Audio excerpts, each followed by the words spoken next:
Mesdames, Mesdemoiselles et Messieurs, je vous salue dans le nom de l'univers. Je suis Soldat Gaboy, opérateur culturel. Qu'est-ce que c'est un producteur phonographique? On parle là de producteur phonographique dans ce domaine de la musique. Le producteur phonographique est toute personne physique ou morale ayant la responsabilité et l'initiative de la production d'une œuvre sonore. Pour faire simple, le producteur phonographique est une personne physique ou morale. Quand je dis morale, ici, une personne morale, c'est un peu confus pour certains. Une personne morale, c'est dire une entreprise. Voilà, une entreprise, une structure, un label. Voilà. Qui a la responsabilité et l'initiative de la première fixation d'une séquence de son. Voici ce que c'est un producteur phonographique. Et dans notre cas, parce que il faut essayer de faire de la nuance sur les thèmes dont beaucoup, je dirais, n'ont pas l'habitude de constater. Un producteur phonographique n'est pas forcément, comme je l'ai dit, un producteur phonographique n'est pas forcément une personne qui finance l'enregistrement d'une œuvre musicale, mais est cette personne qui a l'initiative et la responsabilité de la première fixation d'une séquence de son. Quand je le dis, une personne, un producteur phonographique, qui est une personne physique ou morale, n'est pas forcément celui qui finance. C'est dire quoi? Il faut que beaucoup apprennent et connaissent la mission du producteur et qu'est-ce qu'il fait. Comme je l'ai dit, il a l'initiative et la responsabilité. Voici ce qu'il incombe. Mais il pourrait arriver que le producteur phonographique, c'est celui qui a financé, c'est celui qui a l'initiative et la responsabilité. Et il pourrait arriver dans un autre cas, il est celui qui a la responsabilité et l'initiative. Il n'est pas le financier du projet. Il n'est pas le financier du projet dans quel sens? Pour dire, on peut avoir un artiste, auteur, compositeur, peut être en même temps son producteur. Ça veut dire qu'il s'autoproduit. Et il peut avoir un producteur qui est détaché de l'artiste. Là, dans ce cas-là, il va falloir avoir un contrat de production entre l'artiste et son producteur. Mais, comme je l'ai dit, le producteur phonographique n'est pas forcément celui qui finance. C'est-à-dire quoi? Nous avons aujourd'hui des personnes qui peuvent contribuer au financement d'un projet, mais qui refusent d'être, qui ne refusent pas, mais de la manière le financement a été reçu, ne les responsabilise pas à être les financiers ou bien le producteur de l'œuvre. Je m'explique et donnerai des exemples terre à terre pour faire de la lumière autour de ce qu'ils essayent de développer pour bon nombre de personnes. Pour que nos artistes aussi comprennent que le producteur ne pas forcément faire sortir l'argent de sa poche et puis être producteur. Le ministère de la Culture peut lancer un appel à l'aide à la création et pourrait demander aux producteurs, aujourd'hui vu qu'il manque de producteurs, de soutenir les producteurs, de les encourager à investir dans ce domaine. Peut lancer un appel à projet aux producteurs, c'est-à-dire les producteurs qui sont constitués légalement. Et le producteur va postuler. Quand ça va marcher, le ministère va l'appeler et le ministère pourrait lui demander, pour être sûr, avant de lui donner l'argent, fais-nous venir l'artiste que tu envisages produire. Et le producteur ira avec l'artiste qu'il envisage produire au ministère. Et ils peuvent leur demander même de signer des documents là-bas avant qu'il leur donne de l'argent. L'artiste verra que le ministère a donné de l'argent à son producteur. avec cet argent, il va investir dans son projet dont il avait démarré, ou bien sur lequel il compte démarrer avec lui. L'artiste pourrait voir l'argent venu du ministère, mais pourrait penser que le gars, le producteur en question, comme l'argent n'est pas venu directement de sa poche, n'est pas son producteur. Non, il est le producteur. Mais ces financements-là sont venus par un appel à projet que le producteur a reçu. Donc, dans ce cadre-là, ce n'est pas parce que l'argent n'est pas venu de la poche du producteur et que l'artiste a vu, donc il va considérer ce dernier dans leur collaboration future. Il a dit que non, c'est pas lui qui a produit le projet, et comme le projet a pris, l'artiste va vouloir décider d'aller voler par ses propres ailes. Donc, il est important pour nos artistes de comprendre cela, et même certains producteurs. Et pour revenir, même où certains artistes sont leurs producteurs, les maisons de droits d'auteur, le bureau de droits d'auteur peuvent lancer même un appel à création, dit comme l'exemple du Burkina récemment où j'ai vu sur la toile. Ils ont lancé un appel à projet aux artistes, voilà, pour l'aide à la création. Donc c'est un artiste, tu veux faire un album, tu veux faire des singles, et il t'aide même à produire le single et à faire des clips. Donc tu réponds, tu postules au projet. Quand ton dossier est retenu, suite à l'appel qu'ils ont lancé, ils vont te donner l'argent pour financer ton œuvre. Mais ce n'est pas eux qui ont financé, qui sont producteurs. Ce n'est pas parce que cette maison de gestion a financé ton œuvre là, parce que c'est eux qui t'ont donné l'argent pour réaliser. Ce n'est pas parce qu'ils t'ont donné de l'argent pour réaliser qu'ils sont producteurs. Non, ils ne sont pas producteurs. Ils ont contribué, mais ils ne sont pas les producteurs.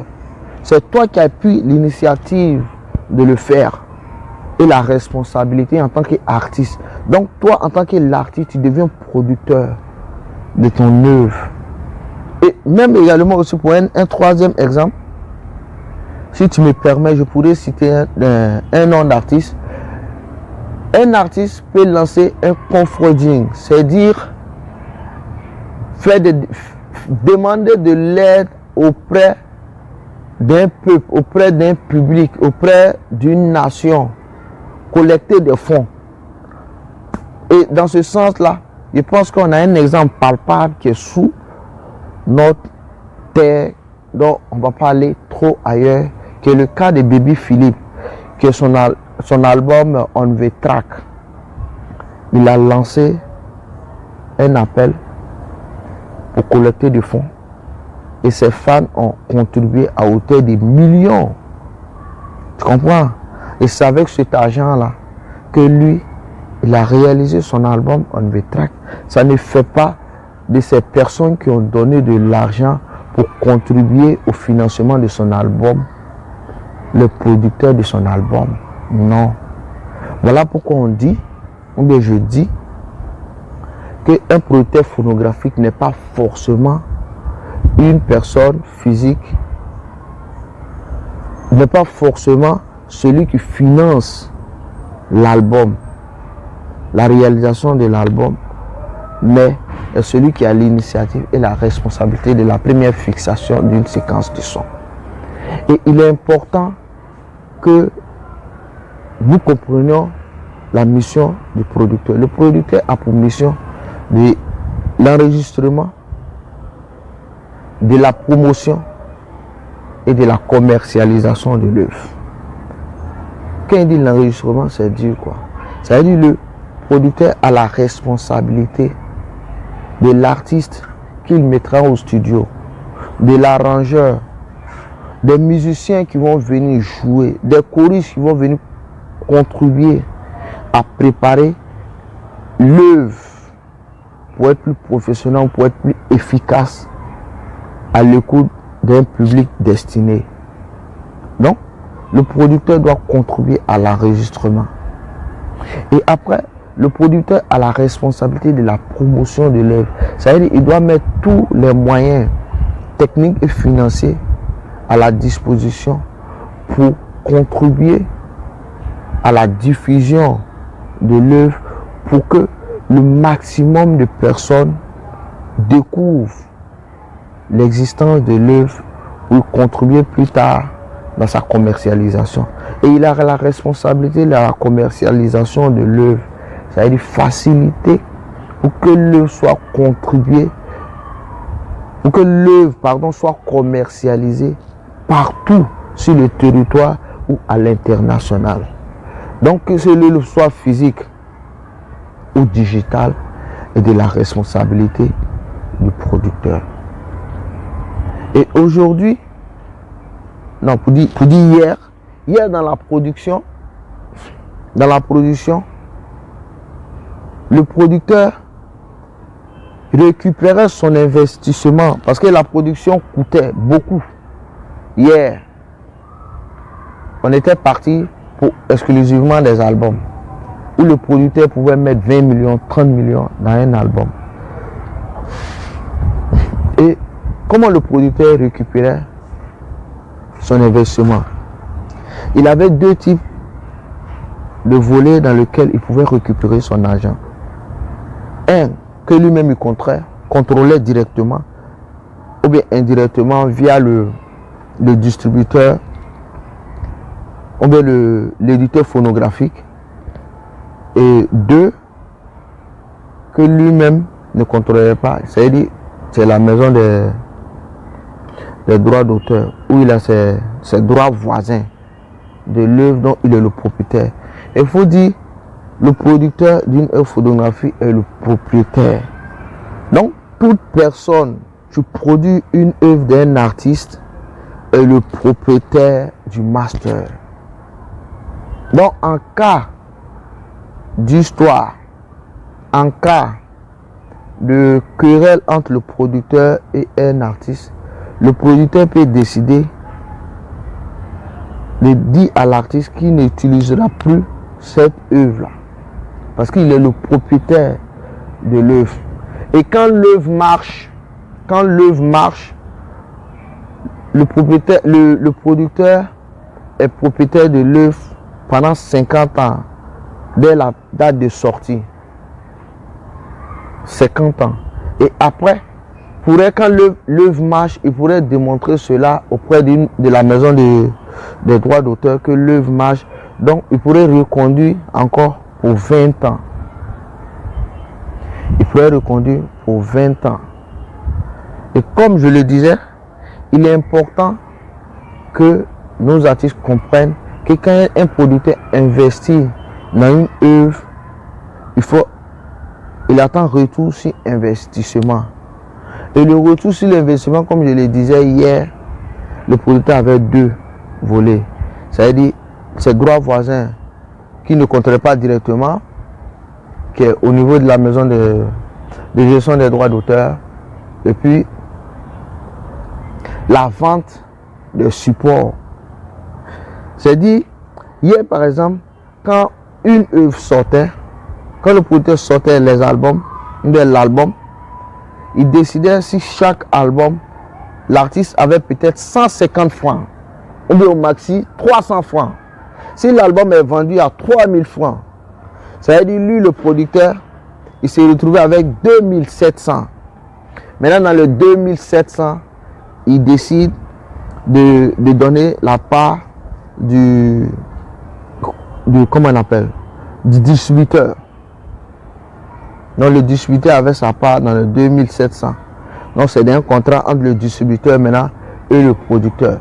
Donc je pourrais vous dire, si un album qui est vendu à 3000, le producteur peut se retrouver, si chaque CD est vendu, peut-être avec 2200 ou 2300.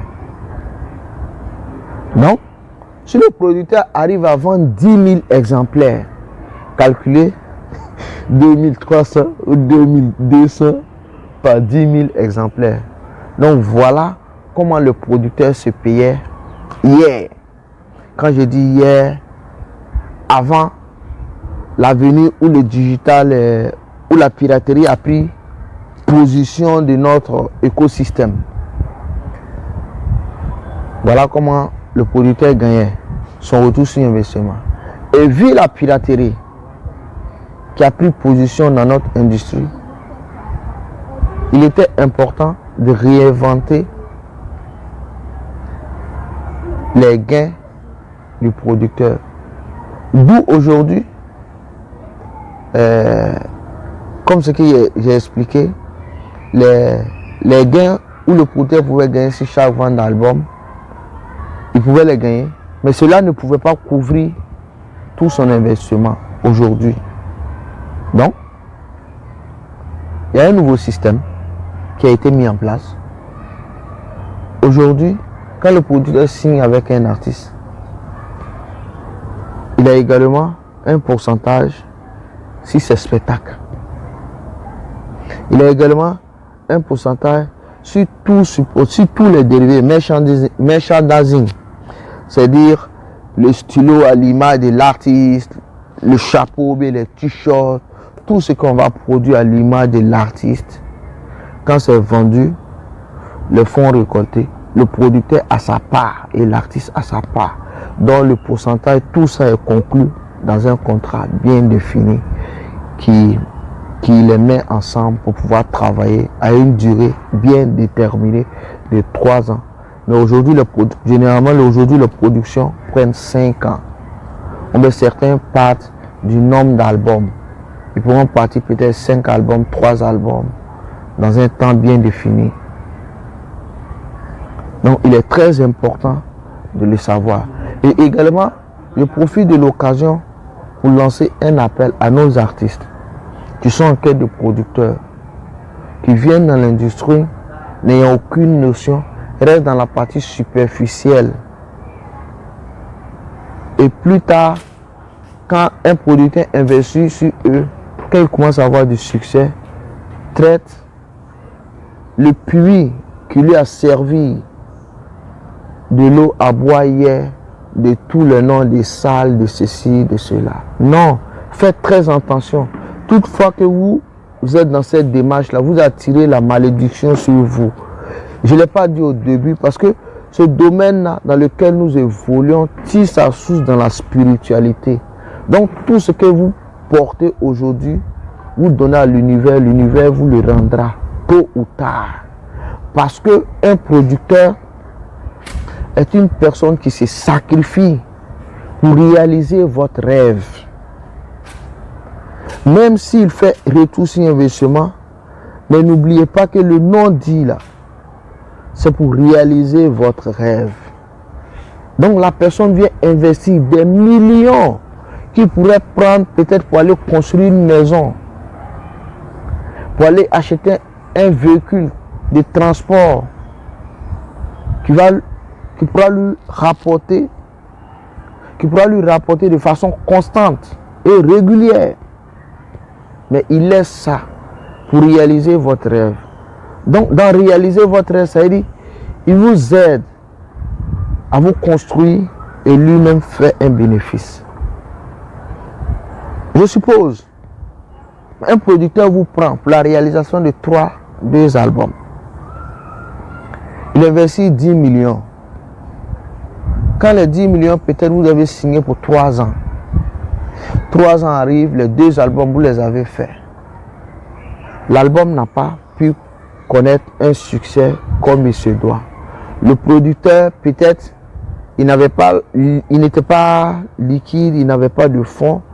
Et vu qu'il croyait en vous, il avait voulu vous être utile pour réaliser votre rêve.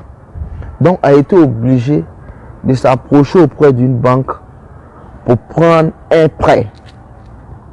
Il est garanti qu'il va rembourser au bout de 3 ans. Et il réalise vos 2 albums ou 3 albums au bout de 3 ans. Vous sortez de là avec aucun succès. De vous deux, qui est le gagnant? Mais c'est vous l'artiste, vous êtes le gagnant. Parce que il aura contribué à votre positionnement d'une manière à une autre, à vous faire connaître, à faire connaître au minimum vos œuvres. Même si le retour financier n'a pas suivi. Mais ce retour financier-là n'a pas suivi, peut-être pour plusieurs raisons. Mais qui est le perdant? Mais c'est le producteur. C'est le producteur. Et la banque va le poursuivre pour qu'il rembourse ses 10 millions, sinon il fera la prison.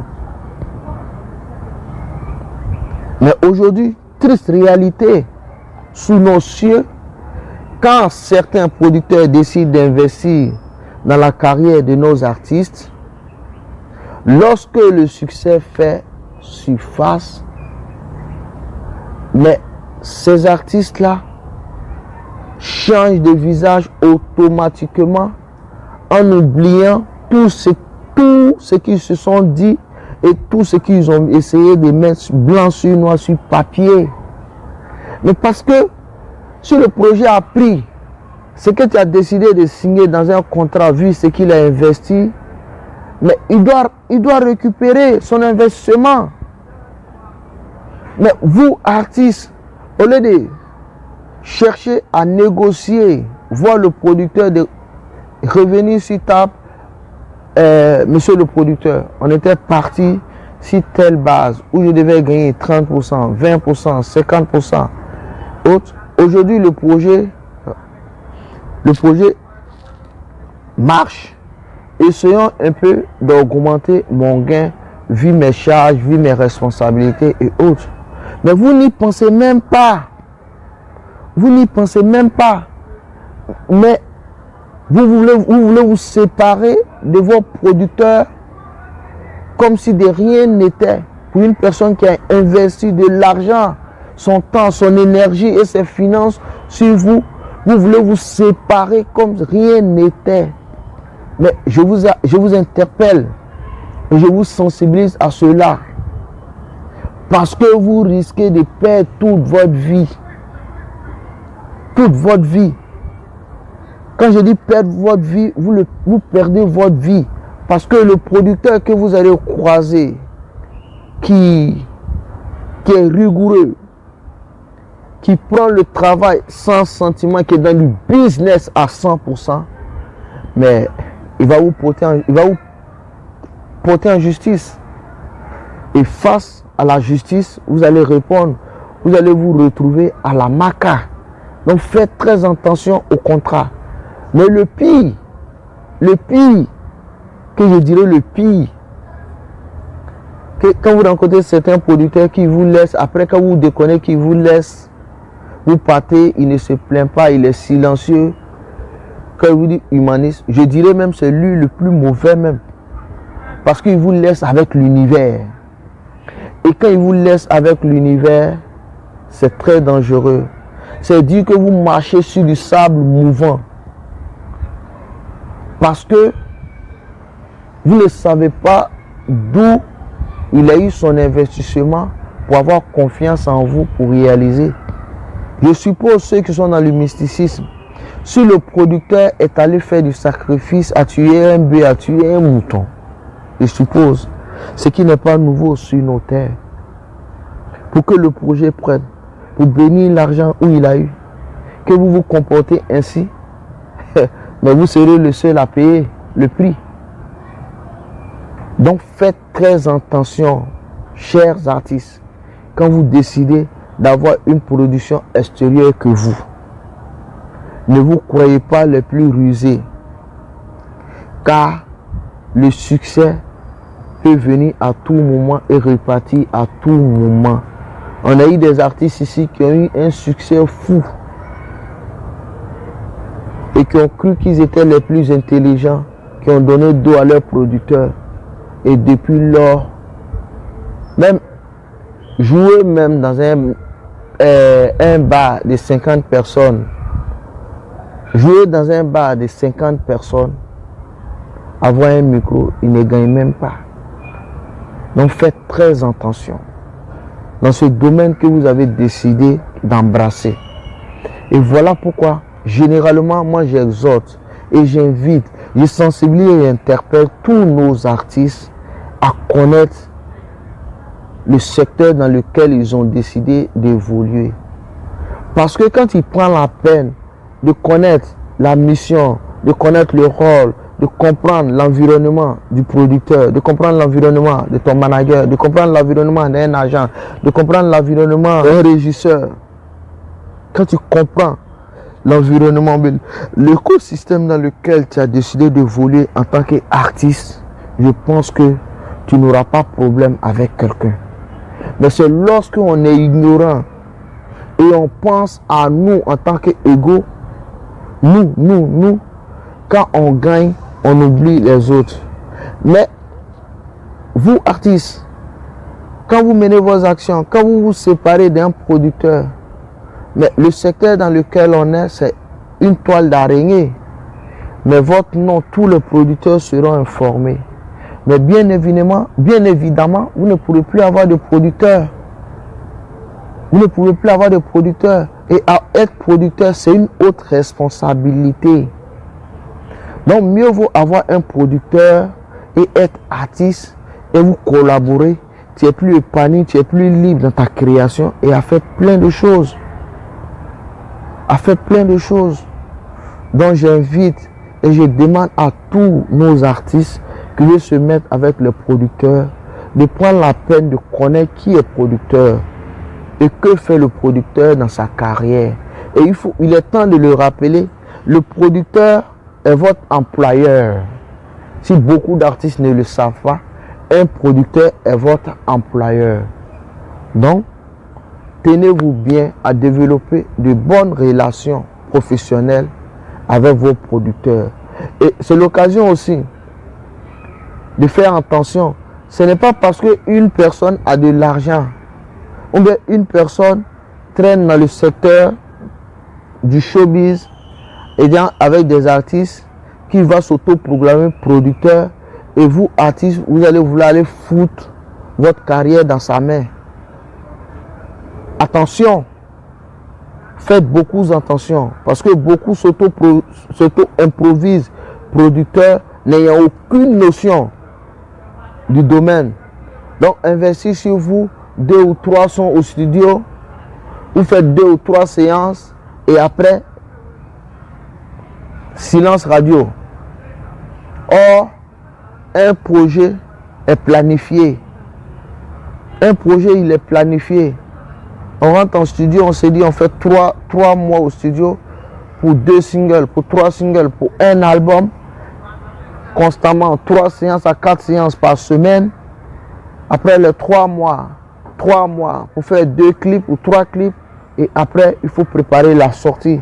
Donc, on pourrait prendre 1 an pour préparer la sortie d'un album, peut-être de 10 titres, de 15 titres, ou bien même de plusieurs singles pour faire des mises en boîte et après être plus libre, ne plus avoir de pression de certains arrangeurs, mais de certains studios. Parce que également certains studios, lorsque vous produisez, les arrangeurs vous perdent énormément de temps. Ou bien les réalisateurs, il est programmé, vous livrez le boulot 1 mois après, mais lui va se jouer la star qui n'est pas inspiré à vous livrer peut-être 6 mois après.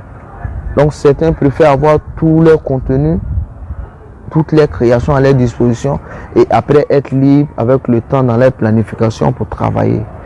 Donc il est très important, artiste, de savoir la personne que vous sollicitez, mais la personne qui vous sollicite pour vous produire, est-ce qu'il connaît son domaine de producteur?